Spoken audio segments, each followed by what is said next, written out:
So one of the things that the theologians and other instructors say is don't reduce it to a single meaning, because that destroys it.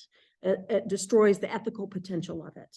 Okay, so we don't want to say this parable means that, because we can't do that. It's not fair to do it to a parable.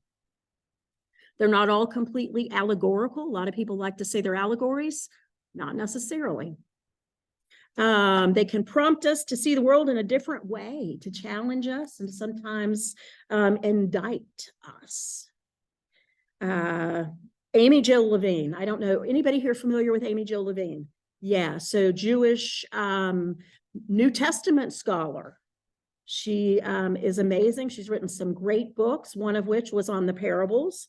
And she says, starting down through the century, starting with the gospel writers themselves, parables have been allegorized, moralized, Christologized, and otherwise made into platitudes that we put on a plaque and hang it on our wall. God loves us, be nice, or even worse, the assurances that all is right with the world as long as you believe in Jesus. That's what people have reduced the parables to, and that's really not what they were meant to be, and it's really not fair to do it that way. All is right in the world if you believe in Jesus. I'll tell you right now, a 45-year-old woman doesn't die in an ATV accident, right? That's not all is right with the world. So, two main questions to ask when we look at parables. Imagine being a first-century Jewish person and how they would have heard it. So that's not easy to do. Put yourself in the place of a first-century Jewish person. It might be easier for y'all as men, but that's the first way we want to hear it, because we want to put it into context, okay? The second question we want to ask is, how do we translate it so that it's applicable today? So that that parable is still speaking to us, all right? So with that, all that said, let's look at the parable of the sower. Matthew 13, 1 through 9, and then we pick up with 18 through 23. That same day, Jesus went out of the house and sat beside the lake. Such great crowds gathered around him that he got into a boat and sat there, while the whole crowd stood on the beach. And he told them many things in parables, saying, listen, a sower went out to sow, and as he sowed, some seeds fell on the path, and the birds came and ate them up. Other seeds fell on rocky ground where they didn't have much soil, and they sprang up quickly since they had no depth of soil. But when the sun rose, they were scorched. And since they had no root, they withered away. Other seeds fell among thorns, and the thorns grew up and choked them. Other seeds fell on good soil and brought forth grain, some 100-fold, some 60, some 30. Let anyone with ears listen. And then we pick up with 18. Hear then the parable of the sower. When anyone hears the word of the kingdom and does not understand it, the evil one comes and snatches away what is sown in the heart. This is what was sown on the path. As for what was sown on rocky ground, this is the one who hears the word and immediately receives it with joy. Yet such a person has no root, but endures only for a while. And when trouble or persecution arises on account of the word, that person immediately falls away. As for what was sown among thorns, this is the one who hears the word. But the cares of the world and the lure of wealth choke the word, and it yields nothing. But as for what was sown on good soil, this is the one who hears the word and understands it, who indeed bears fruit and yields, in one case 100-fold, in another 60, and in another 30.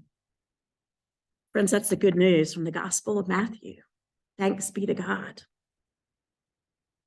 So we've heard it a million times, most likely. You've heard it a lot in your life. And what that second half is, what we miss in between 9 and 18, is kind of an explanation of parables. They cut it out. The people who come up with the lectionary decided that made it too long. We don't need that part. So what we have is Jesus telling the parable, and then we have him explaining it to his disciples. All right. So let's take his explanation and look at it kind of verse by verse. So a sower went out to sow, and as he sowed, some seeds fell on the path, and the birds came and ate them up. And then he explains that when anyone hears the word of the kingdom and doesn't understand it, the evil one comes and snatches away what is sown in the heart. This is what is sown on the path. All right. So that's the way Jesus explains that first seed, or group of seeds that he threw out, and they landed on the path. And the birds came and ate them up. Next group, other seeds fell on rocky ground where they didn't have much soil, and they sprang up quickly since they had no depth of soil. But when the sun rose, they were scorched, and since they had no root, they withered away. As for what was sown on rocky ground, this is the one who hears the word and immediately receives it with joy. Yet such a person has no root, but endures only for a while, and when trouble or persecution arises on account of the word, that person immediately falls away. Anybody feel like that might apply at times in your life? Yeah, I think it does for all of us, most likely. And the next one. Other seeds fell among thorns, and the thorns grew up and choked them. As for what was sown among thorns, this is the one who hears the word, but the cares of the world and the lure of wealth choke the word, and it yields nothing. Ever been there? The world, society, this world lures you away, and you yield nothing. No fruit of the Spirit is shown in your life. Other seeds fell on good soil and brought forth grain, some 100-fold, some 60, some 30. Explanation, but as for what was sown on good soil, this is the one who hears the word and understands it, who indeed bears fruit and yields in one case 100-fold, in another 60, and in another 30. And hopefully there are times in your life when this is true as well.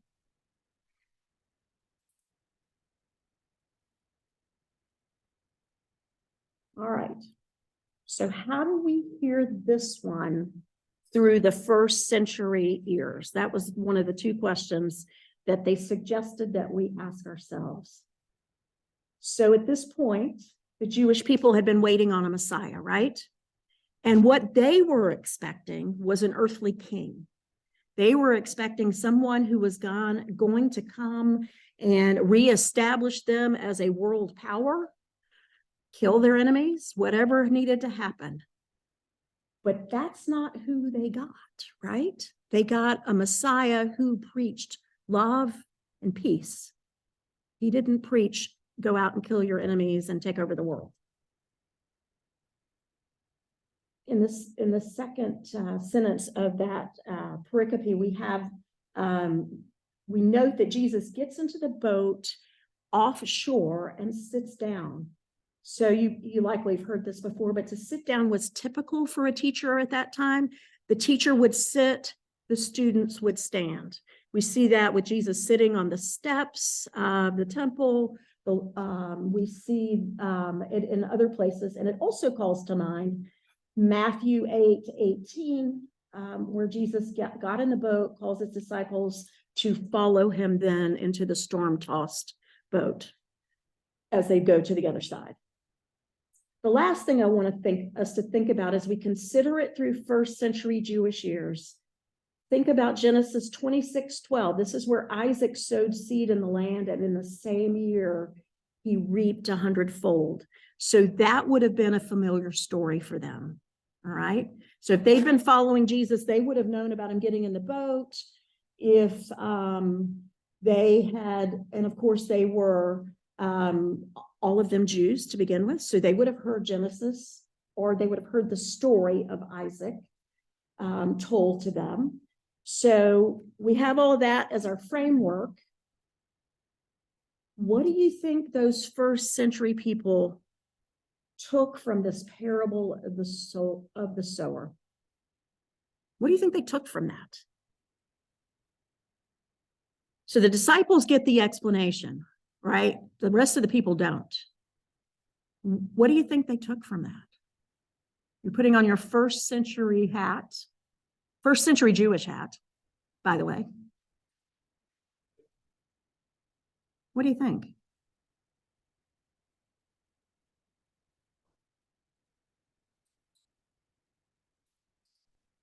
Yeah, man, that was a reckless way to, you're wasting your seeds, aren't you? Yeah. What else? Who do you think they thought the sower was? Who do you think the sower is? Thank you, Andy. He's awake. Yeah, God. Sowing the seeds, right? But could we be the sower as well? Likely. Yeah. So what about what do you think the disciples, once the disciples heard it explained, heard that second set, that second pericope, what do you think they heard from it?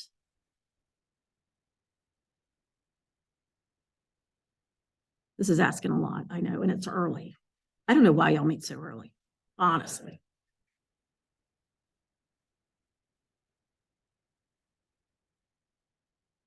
Okay, yeah. Because they were supposed to go out and be spreading the word, right? Yeah, absolutely. Oh, sorry, or what he said?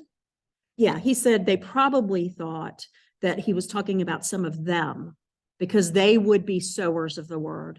That's what they were being asked to do as followers of Jesus, right? Yeah, this is a tough one, can be.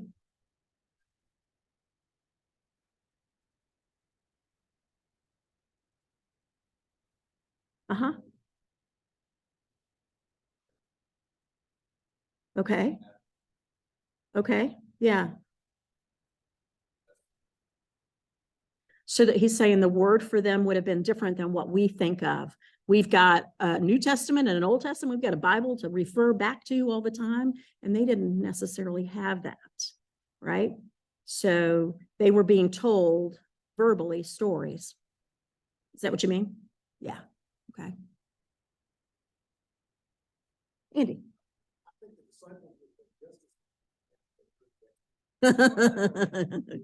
I agree. Yeah, it's not a great well, it is sort of a great explanation. It helps a little bit, right? But as Amy Jill Levine said in one of these quotes, it's hard to tie it down to just one meaning, right? So Jesus he tries to explain it to him. But what can we take from that? Okay, let's now put on our own hats, right? And let's get rid of that first century Jewish hat, which is really hard to put on. And let's think about what we can get out of it. How can we apply this to each of our individual lives today? How can we apply it? What do we do? What does it mean? What does it mean to you, this parable?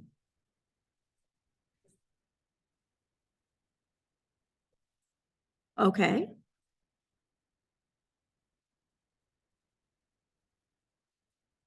You reap what you sow, and what you do is the results of what you get is the results of your labor. Is that what you're saying? No. There is no misinterpretation, right? Yeah. We all interpret it differently, and I'm not going to say anybody's got a wrong interpretation. What else? Oh, okay. All right. Okay, we have one comment that we're not talking about the quality of the seed. We're talking about the quality of the soil. And then what are you saying? Yeah.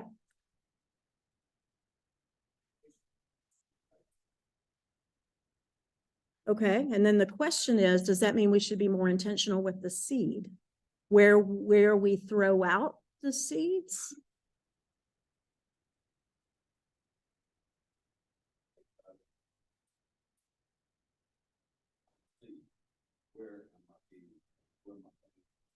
Okay.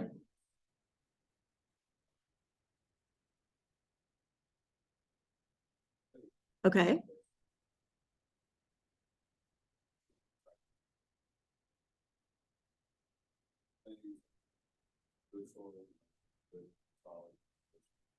Right.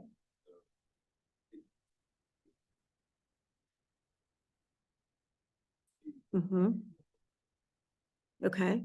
The comment was, I am the seed, and what kind of soil am I planting myself in? What am I reaping? How am I living out my faith? Is that pretty much what you said?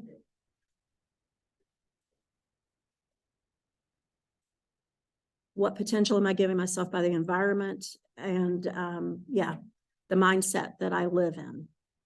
Excellent comment. Thank you. What else?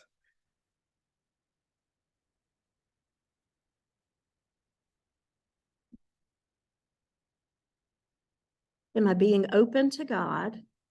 And if I am being open to God, then I'm in that good soil. So I can be open to God and God's work in my life and God directing me. Yeah. Okay. Phil. That's okay. I love it.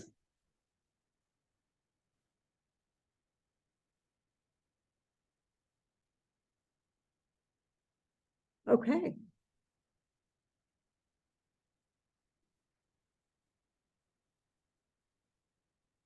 Okay.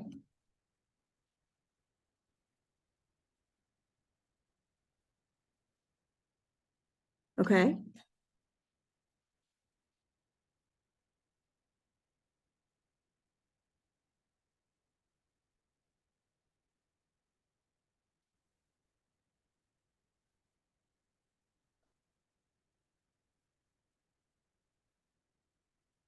Right.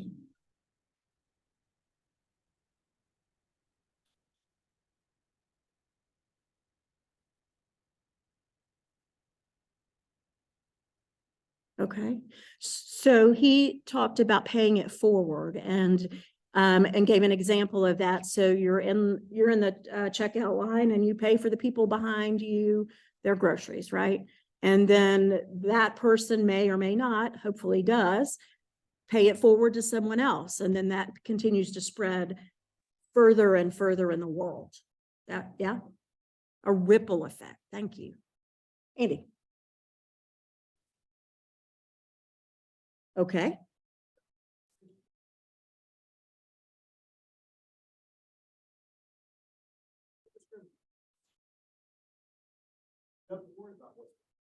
Okay. Okay. Yes. Yes. Yeah. Mm-hmm. So what does that mean? So what does that mean for us? What does that mean for you?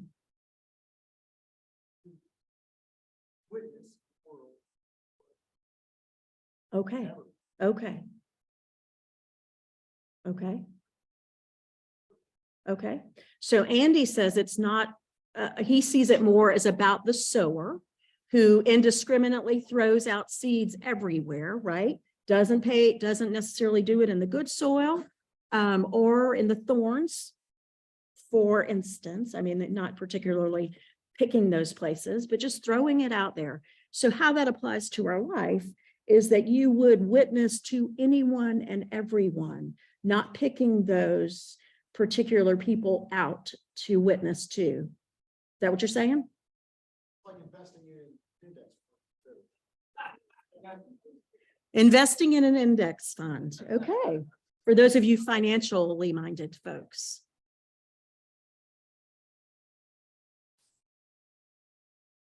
How do we know? Exactly. Exactly. Right.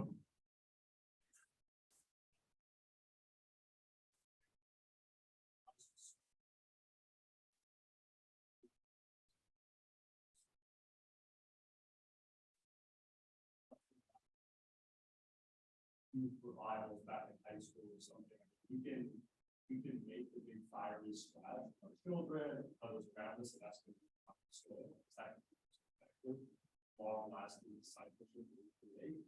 So, spreading the seed everywhere, I think it's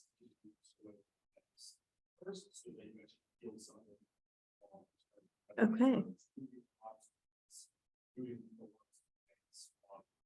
Okay. Interesting. So he talks about, Brian's talking about conditioning the soil or conditioning the field or wherever the seed is going to be thrown, right? So whether it's removing the thorns or the rocks, but we should condition our lives. We should fertilize our lives so that they're open to accepting the seeds and for others. Is that what you're saying? Did I miss? What else did I miss in what you said? Yeah. Okay. Yeah. Go ahead.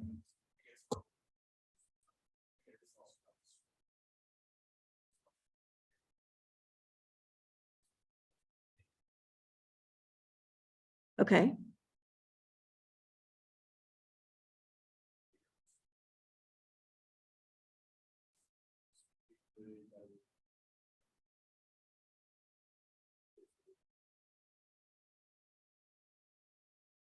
Right. Instead of just getting to where you're supposed to be for the next thing. Yeah.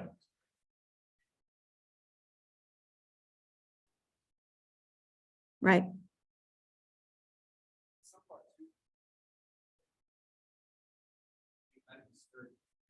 Almost like a time on path,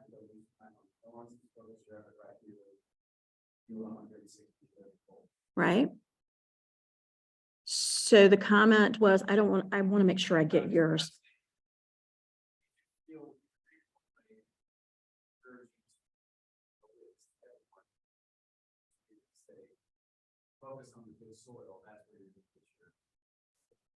Okay, he's saying it could be discouraging to think that you throw it out there and nothing's going to happen if you don't get it in the good soil, right? So you need to concentrate on that good soil, or that's the way it feels, right?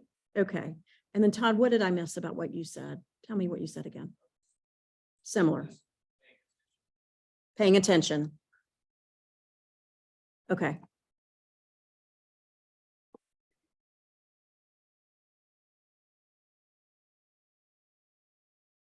Yeah.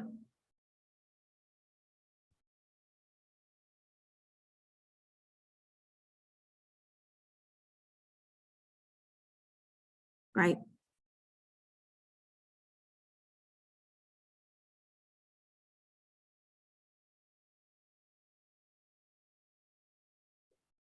Okay.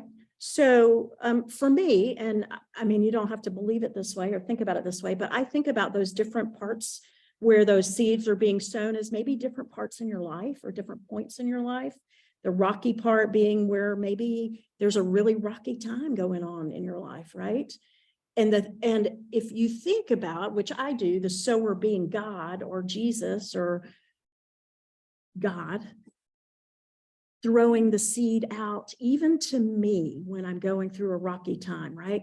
And whether that means that seed is somebody who comes into my life to remind me whose I am and who is there for me, right? Or if I'm in the thorns, maybe that's a really rough time as well, but God is still germinating and throwing out things into my life so that I know God is there and I'm not alone. Does that make sense? Yeah, so that's the way I interpret this in one way, is that we all go through some of those places in our lives, but the one thing we have is a sower who doesn't discriminate where he, if you want to call him a he, where God is going to send people, give me the word, show me through someone else's life who he is. Yeah. What else? Other thoughts on this? Yeah, let's talk about the church.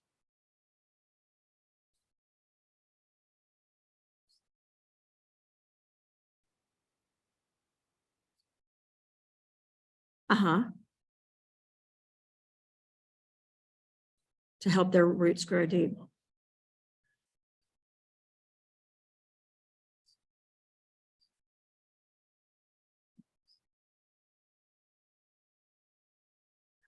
Help them to go deep, right? Because we can't force anything. Yeah, providing places for people to learn more and to get involved. Absolutely. Not just leave them on their own. Because we do lose a lot of kids after confirmation, right? They come and do what they're expected to do, and then we don't see them again. And that's too bad. Yeah.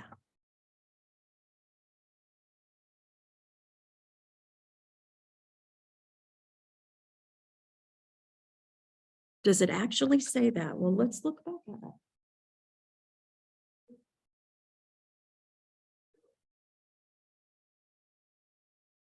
Other seeds fell on good soil and brought forth grain, some 100-fold, some 60, some 30. Some is more successful than others, right? That's what I get out of that. 100-fold, 60, 30. Right? So I think I hear what you're saying, and I think you're right. Because just like we plant any seed in the ground, not all of them sprout, right? Yeah.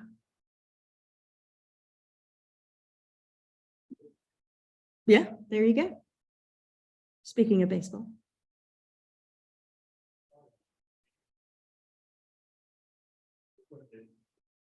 One of the challenges first, I was born into being well, and part of like the disciples took from it, but then later as the question, what can the church do, is really open up everyone's eyes to the potential that they are, as opposed to that I'm always going to be a thorn, or I'm always going to be a path that doesn't read anything. Because from the standpoint of the Messiah was supposed to come and you rectify everything that was wrong, and that didn't happen, and it discouraged them. Yeah. Better.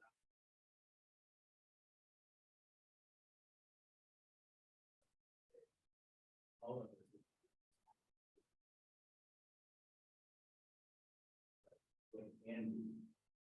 Very interesting point. I like that. And I think for those of you online, what he said, and help me with this if I get it wrong, okay, is that specifically talking about first century, but I think it applies today too, right? That if you start out in a rocky place, so you're poor, right? So does that mean, actually, I'm not doing you justice. So tell me again what you said.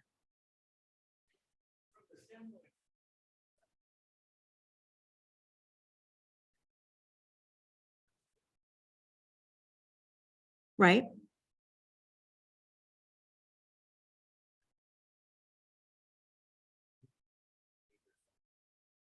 Right.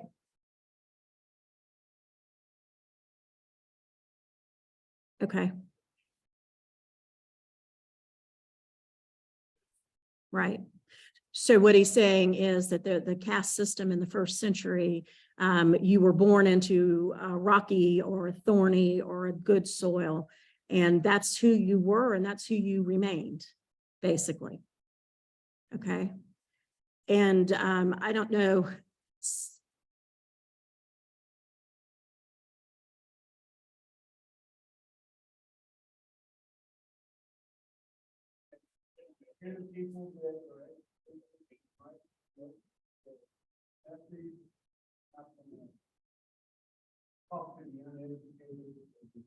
Who did Jesus? So the question is, did the disciples just concentrate on the good soil? And my question back to you would be, who did Jesus hang around with? The rocky, thorny, yeah, little soil folks. Not that he didn't also sow in the good soil, but I think as the sower didn't discriminate where he threw the seeds. Now the disciples are a different question. And that's what you asked. Yes, yes. And so perhaps this is something that the disciples needed to hear, because they were wondering why he was wasting his time on all these other people.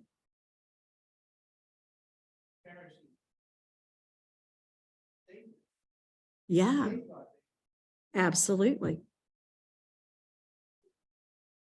Pharisees thought they were the good soil. We might think otherwise, was the comment that was made. But some of the Pharisees were good soil.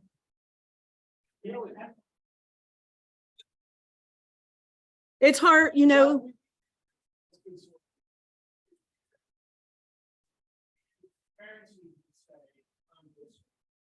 All of them would say that.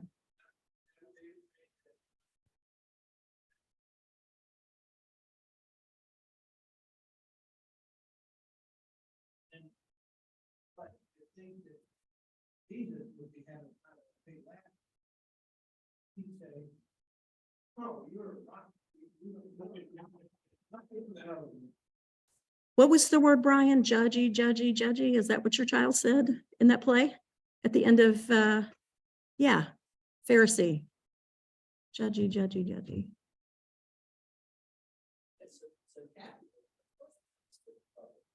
Yes, yes.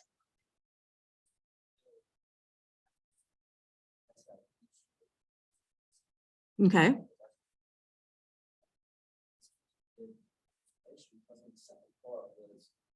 Teaching the disciples, okay, you're gonna go out and you're gonna give this seed to everybody. Not really judging just a person, just know that people are gonna have this problem. Mm-hmm. It's not always gonna be good. Right. That's teacher. Okay. About these sorts of issues, they help with the ministry. Good point. Yeah. You're right, it didn't.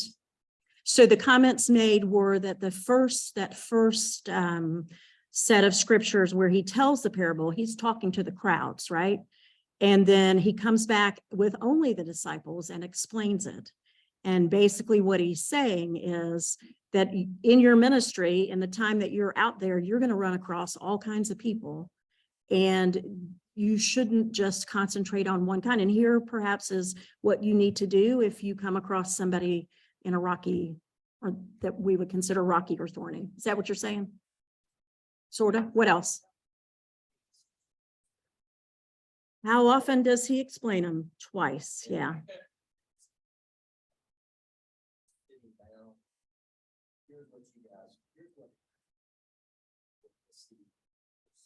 Mm-hmm. Right. A coaching moment for the disciples. Good way to put it. Yeah.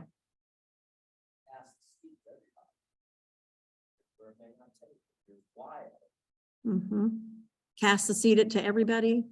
It might take and it might not. And here's why.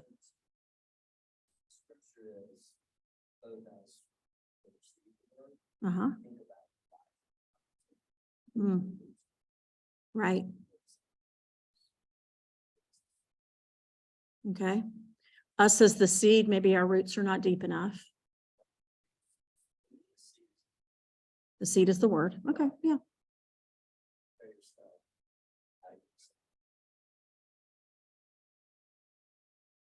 Mm-hmm. Right. Don't they though? Yes. Right. Right. The comment was about where we are in our lives and whether that's rocky soil. And sometimes it stays rocky soil for a long time, doesn't it? Sometimes we don't change. It's sowers, workers who have understood that as well as ours today is in cultivation. You know, you don't just plant a field and then leave it. Right. And all kinds of things the state would talk about also. And for those that have been to Israel and seen the rocky ground that is there, you're never finished with the rocks. Right. The rocks are always there. And you have to constantly recultivate the field. And if you had a part of your field that was not growing as well as the rest of the field, you cultivate it. Mhm. Did what you could to, and I think that's part of what Jesus is saying to them too, is, and I appreciate Brent's comment, you know, sometimes you're the sower, sometimes you're the field. Mhm. And so knowing what you are at that time and, the mentoring that a lot of you guys have done for others in their lives is part of that field cultivation. Now you're cultivating your field, but you're also cultivating the field of those. Yeah. So it's just an ongoing process. You never quit learning. You never quit understanding. You never see things the same way always. You always look at it. Right. Right. Message, certain areas, you're gonna have to work harder. Yeah. Proceed on the path, and you need to fix the path up. Going into the storms, if you know you're gonna be going into storms, you gotta get rid of it. So, certain areas are gonna be easy. Mm-hmm. Comment is Certain some, areas are gonna require work. Maybe that's really the best. And it's not, don't throw it there, it's just gonna be harder work. You gotta apply yourself more diligently and put more effort into making that, like John said, the roots growing.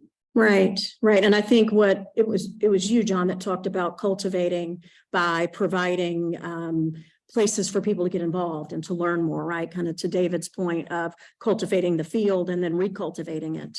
So, yeah. It's not something that you just one and done, right? How many times have you planted something in the yard and then forgot to water it and then it's gone? Yeah.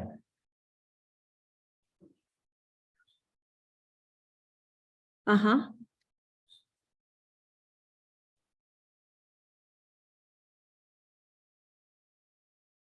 Right, right. The comment was Vacation Bible School and the nursery and our preschool, start them out young and start those roots strong. We hope. Yeah.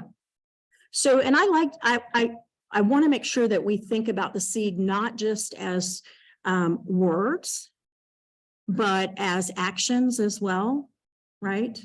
We witness even more strongly with the way we live our lives, I think, than necessarily the words that we say. And you might feel differently, and I respect that. But I think a lot of us may or may not be comfortable out there talking to people, but we can live our lives in such a way that they see who we are and what we believe, right? All right, so it's 7:48. I know y'all like a little time to think about and to talk among your tables or among yourselves. So I would say take back to your friends at the table. Is there a time in your life where someone has been that, someone or something has been that seed for you? Does that make sense? Someone at some point in your life, has God put someone or something in your life that made a difference to you? All right, talk amongst yourselves.